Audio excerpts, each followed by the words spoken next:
রাহমাতুল লিল আলামিন নবী, ওয়ামা আরসালনাকা ইল্লা রাহমাতাল লিল আলামিন। তোমরা কি জানো আমার হাবিবের মর্যাদা? আমার হাবিবকে নট অনলি মুসলিম, শুধুমাত্র মুসলমানদের জন্য নয়, আমি গোটা জগতের জন্য রহমত স্বরূপ পাঠাইলাম। সুবহানাল্লাহ। আমার রাসূল পাকের দরবার হিন্দু বৌদ্ধ খ্রিস্টান সবাই গিয়ে আমার রাসূল পাকের সোহবত নিতেন এবং কালেমা পড়ে পড়ে ইসলাম ধর্মে চলে আসতেন। যে আদর্শ দেখিয়েছেন ঠিক ওই ধারা অনুযায়ী আজকে গৌসে পাক, বাগদাদ শরীফ, খাজা গরিব নওয়াজ, আজমির শরীফ, গাউসুল আজম মজবান্ডার কিবলা কাবার, মজবান্ডার দরবার শরীফ সমস্ত মানুষের একটা কলব সহ সবকিছু নিরাপত্তার কেন্দ্র। জোরে বলো সুবহানাল্লাহ। কেন? কারণ বিদর্মীরাও জানে যে আসলে প্রকৃত পিস, শান্তি কোথায় আছে? সুফিদের দরবারে। সুবহানাল্লাহ। যাদের কোনো দুনিয়ার কোনো কিছুর লোভ নাই, যারা সব সময় একমাত্র, যেমন আজকে আপনারা দেখতে পাচ্ছেন অনেকে বলে মাজারের টাকা কেন দিবেন? আমি আপনাদেরকে বলবো মাজারের টাকাটা দান নয়, এটা হচ্ছে হাদিয়া, ঠিক কিনা?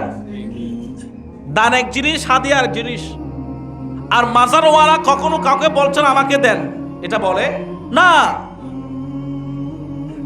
আমি আপনি ওখানে হাদিয়াগুলো রাসূল পাকের সুন্নাত আদায় করে এটার মাধ্যমে আমরা ফায়দা হাসিল করি, ঠিক কিনা? জিজ্ঞাসা করেন না যে যতটা হাদিয়া দিয়েছে আপনি কেন দিয়েছেন? তিনি বলছেন আমি ওই আল্লাহর ওলিদের দরবারে ওনার উসিলা নিয়ে একটা মানত করেছি। হাকিকে মানত হচ্ছে আল্লাহ, ঠিক আছে, কিন্তু এটার মাধ্যমে একটা উসিলা নিয়ে পরোক্ষভাবে আল্লাহকে ডাকা, আমি এটা করার সাথে সাথে আমার ওই কাজটা সাকসেসফুল হয়েছে। এই কারণে এই হাদিয়াটা দিলাম। অর্থাৎ প্রত্যেকটা হাদিয়ার পিছনে এক একটা কারামত। সুবহানাল্লাহ। তো ওনারা তো খুঁজেন না।